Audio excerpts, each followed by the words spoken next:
Hi there, my name is Riley, and this is my group here. We have Sharif, Josh, Ariam, and Nuku. And today we're going to be talking about time. What is a day? No. Click on the name. Click on my name, please. Perfect. Alright, so do any of you guys know who this man is? Anyone? Fred, yes. That's Albert Einstein. Thank you. Yeah, it's my boy Albie. So, in about 1915, he came up with this term known as the theory of general relativity. And from that, we got this term known as time dilation, which pretty much states the relationship or the relativeness of two events or objects around another object. So this represents right here the sun, and this both of these represent the Earth, which would be, one would be a sidereal day, which you'll discover what that is, as well as a solar day, and how fast they move or how slow they move in comparison to one another. And this is a quote by him: "A human being is part of the whole called by us universe, a part limited in time and space.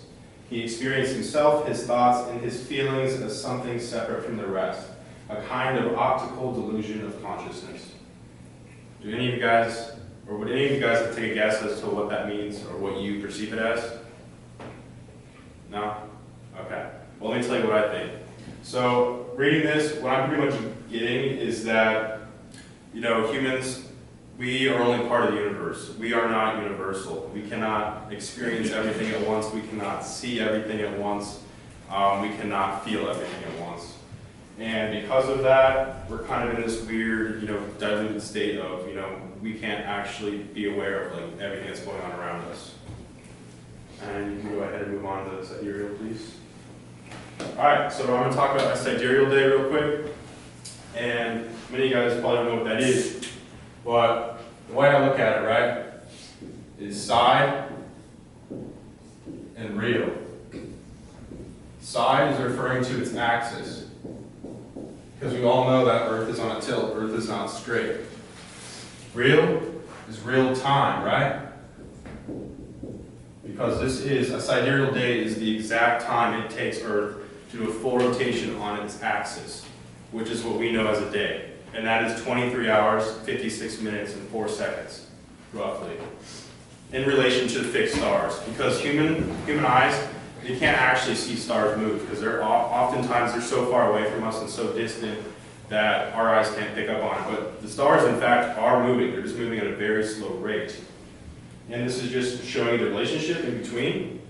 And you see this phrase down here, math doesn't change, and that's true. That's why all these different countries around the world, China, the United States, Chile, everyone agrees that there's 24 hours in a day. The math does not change. And because of that, you see here we got Mars, we have Earth, and we have Venus, right?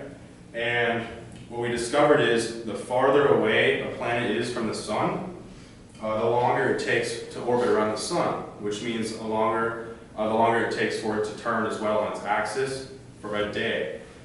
So Mars is relatively close to us, right? And that's probably going to be the next planet we attempt to, you know, start human life on. So it takes roughly 24.37 hours in a full day for Mars. So it's only slightly longer than a day on Earth, right? But then you have Venus. Venus is significantly farther away from us. Thus, it has a lot longer duration of an orbit around the sun. And it would be 117 Earth days for one day on Venus. Now just picture, that's insane. That's not even, like, for 1 year for us, that's not even 3 days on Venus. Mind blown, right? And I'm going to go ahead and pass it off to one of my colleagues here, Eric.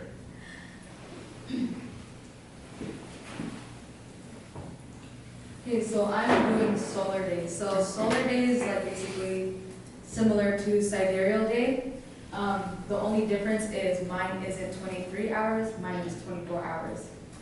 So basically, a solar day is the time that it takes an Earth to rotate around its axis, about its axis in a day.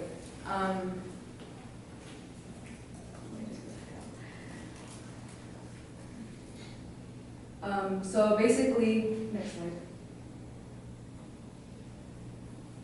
Why do we use it? Because it measures time.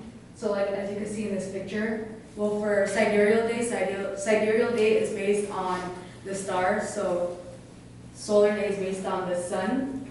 Once it goes around, it takes about 24 hours to hit the sun point, depending on wherever you start.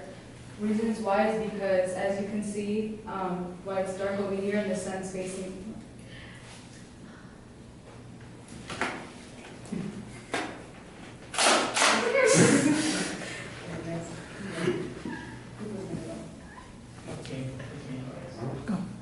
Wait, what happened? Alright, so one thing that Ariel didn't mention is that the sidereal day is 23.9 hours, so roughly 23 hours, 53 minutes, whatever Riley said, right? And then the solar day is 24 hours, which is the average of a day. So what that, solar day tends to fluctuate since it's just the average, right? So some days it's more than 24 hours. Some days it's less than 24 hours, right? And so right here we have a solar graph, right? And it shows how it shows the sun's movement, right? A picture of the sun's movement every day, or right, due to the exposure. So if based on if we were to the day was actually 24 hours exactly, and you were to take a picture at noon every single day, then you would think the sun would align perfectly straight line, right? Because we think that it's or some people think it's a day is actually 24 hours when it's not, like we just heard. But in fact, if you were to actually take a picture every day of the sun at noon or whatever time you want, or yeah, actually at noon, it would actually look like this. This looks kind of familiar, right? As you can see, Rick drew this when we were doing our little study lab or whatever. And so yeah, as you can see, it's not perfectly straight. Sometimes it's different, and then it makes kind of an infinity symbol, right? Almost kind of looks like a fish, right? Going on to the next thing. And so people, you're probably wondering how pin camera. This is taken. You can actually take a picture of it or over time, and it's taken with a pinhole camera. You can even have a fancy little version like this and actually take a picture and change the exposure, whatever, and have a beautiful image of what the thing is, which I'll tell you what it is actually in a little bit. Or you can make a little makeshift one out of an Amazon Prime box from a delivery you get. And these actually can be used to look at the solar eclipse. I don't know if you guys remember when the solar eclipse happened a couple years back. I saw a lot of memes on Twitter and whatnot, people using cereal boxes, and what they didn't know is they were actually using the science behind the pinhole camera. And so what it does is basically it's a box that has no light in it except for one little hole, and that causes for the image you see through the hole to be inverted. So like right here, and you're able to see the light better. Moving on to the next one. Yeah, so this thing is called an analemma.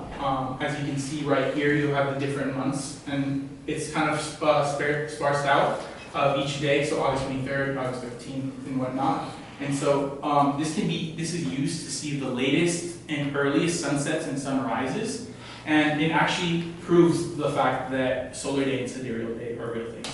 So yeah, I'm gonna hand it off to you. Okay, equation of time. So equation of time is what I took out of it was the difference time between solar time and sidereal time. Purpose.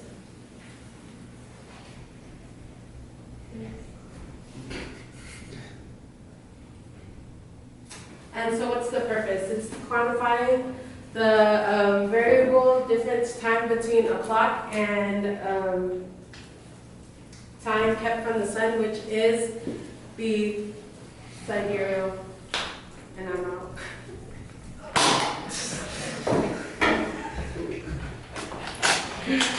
So the Earth's orbit.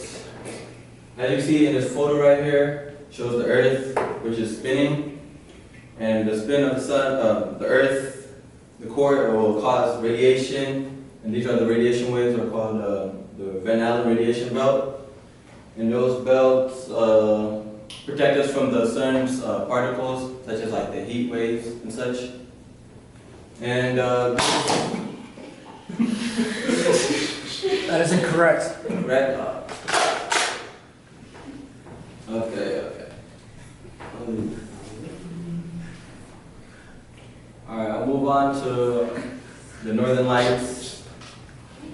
And these Northern Lights are, the lights are caused by the sun's particles that would attack the Earth's atmosphere atoms. And those atoms cause the electrons to move at a high rate. And once they start to slow down, they release a photon, which is the lights that are the Northern Lights right there. And move on to space. And how the Earth looks like from space. This shows an image of an astronaut out in space looking at Earth and how different it looks from the moon. In a space station, you can see like a full image of the Earth, and from the moon viewpoint, you see half of the Earth. Turn it off right there. And found a video of how sounds of radiation belts sound like, and click on it.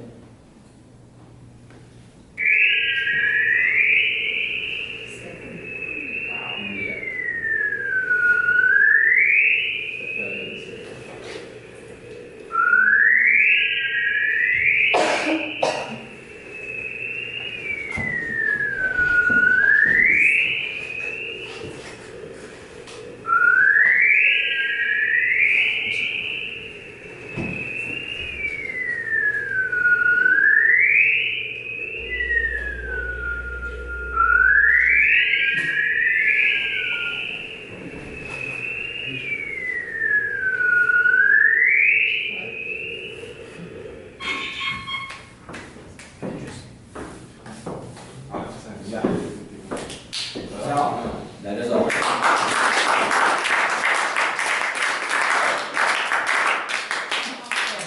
Questions? I have a question. Question. Why do you give it a question? Alright, Maybe this one. I have a question for Riley. Of course. How many hours is in a day on Venus, you said? Oh, well, it's 117 Earth days, so if you times that by 24, which I can't do that at the top of my head right now, but you're looking at a little less than 3,000 hours. So just imagine that. But how does that make sense? What do you mean, how does that make sense?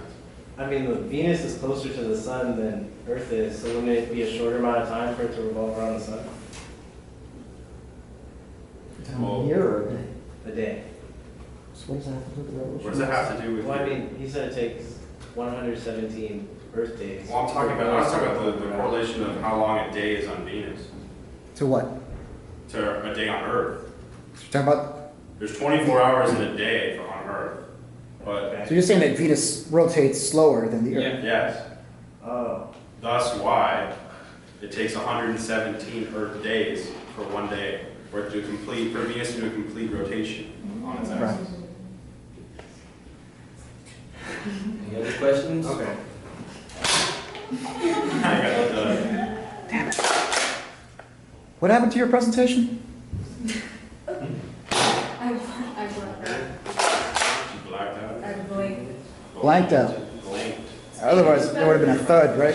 The black hole of the group, so to speak. What happened to your presentation? I blinked out too. All right, sit down.